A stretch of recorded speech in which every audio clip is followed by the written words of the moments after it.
Hello friends, இன்னைக்கு நம்ம சேனல்ல பன்னீர் சீஸ் பால்ஸ் எப்படி பண்றதுன்னு பார்க்கலாம். அதுக்கு முதல்ல 200 கிராம் பன்னீரை துருவி எடுத்துக்கோங்க.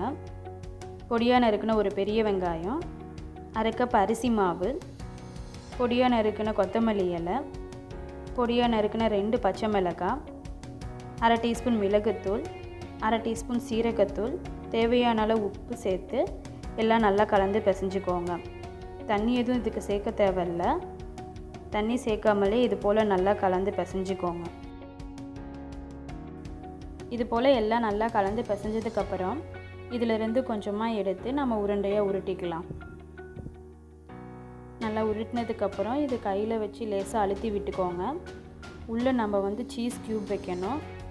சீஸ் க்யூப்பை வச்சு உள்ளே நல்லா ஸ்டஃப் பண்ணி மறுபடியும் நல்லா உருண்டையாக உருட்டிக்கோங்க. சீஸ் வெளியில் தெரியாத மாதிரி பார்த்துக்கோங்க, ஏன்னா சீக்கிரம் உருகிரும். சீஸ் வெளியில் தெரிஞ்சிச்சுன்னா அப்புறம் உள்ளே வேகாமல் இருக்கும். இது போல் நல்லா அழுத்தி உருண்டையாக பிடிச்சிக்கோங்க. கொஞ்சமாக எடுத்து நல்லா உருண்டையாக பிடிச்சி இது போல் லேசாக கையில் அழுத்தி விட்டு உங்களுக்கு தேவையான அளவு சீஸ் க்யூப் உள்ளே வச்சு மறுபடியும் நல்லா உருண்டையாக அழுத்தி பிடிச்சிக்கோங்க. அடுத்து எண்ணெய் சூடானதும் இதில் ஒவ்வொரு உருண்டையாக சேர்த்து பொன்னிறமாக பொரிச்சிக்கலாம். அடுப்பை மீடியம் ஃப்ளேமில் வச்சு போகிறீங்க. அப்போ தான் உள்ளே இருக்க சீஸ் நல்லா உருகி நல்லா வெந்து ஈவனாக ஃப்ரை ஆகும். அப்பப்போ இது போல் நல்லா திருப்பி விட்டு ஈவனாக ஃப்ரை பண்ணிக்கோங்க. பாருங்கள், நம்மளோட பன்னீர் சீஸ் பால்ஸ் நல்லா கோல்டன் ப்ரௌன் ஆகி சூப்பராக ரெடி ஆகிடுச்சு.